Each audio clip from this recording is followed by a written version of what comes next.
Think quick, think quick. Alright. Uh-oh.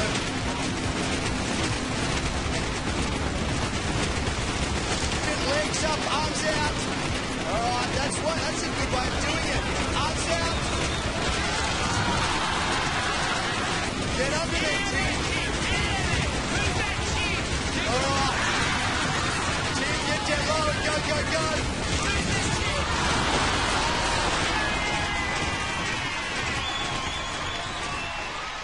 He needs a flotation device. Grab onto that. Someone get him out there.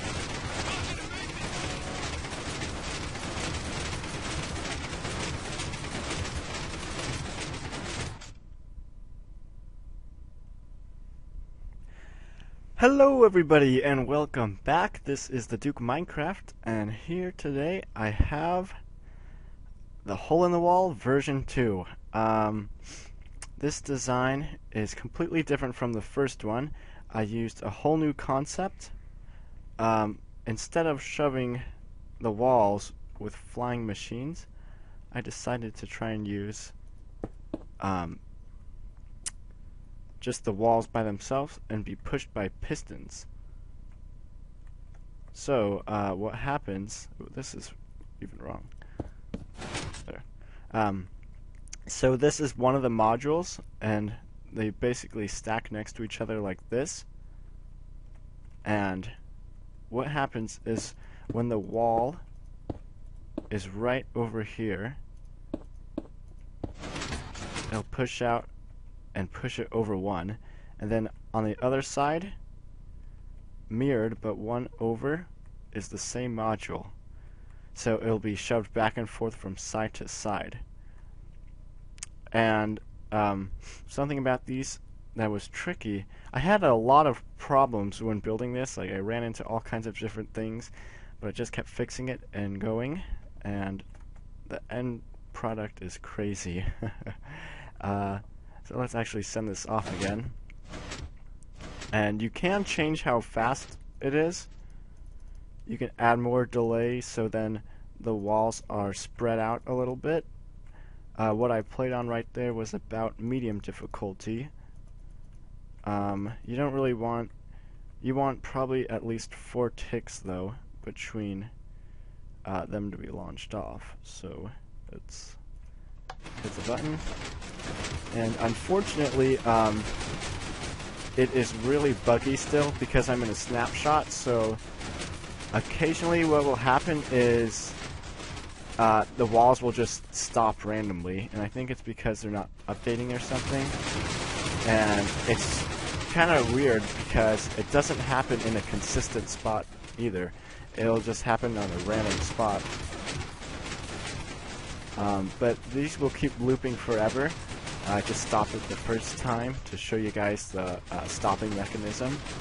But actually, if you're going to stop it, you want them to have the same delay, so then it times the stopping perfectly too. But it's a continuous loop and keeps going forever, which is crazy. And you could add in even more if you just had some of them start on the bottom. So it was just constant walls. I have the side modules to push it sideways, and what I was running into is if you have them next to each other, like this, and then it would be pushed over one. What happens is this pushes out one and stops it, so I had to include another thing. That's this down here.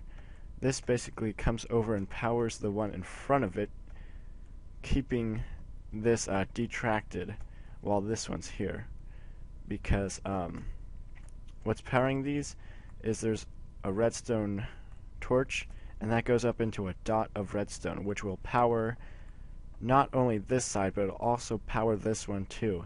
And so to stop that, I just have the repeaters, and it has enough delay. And then these side mechanisms were the toughest part.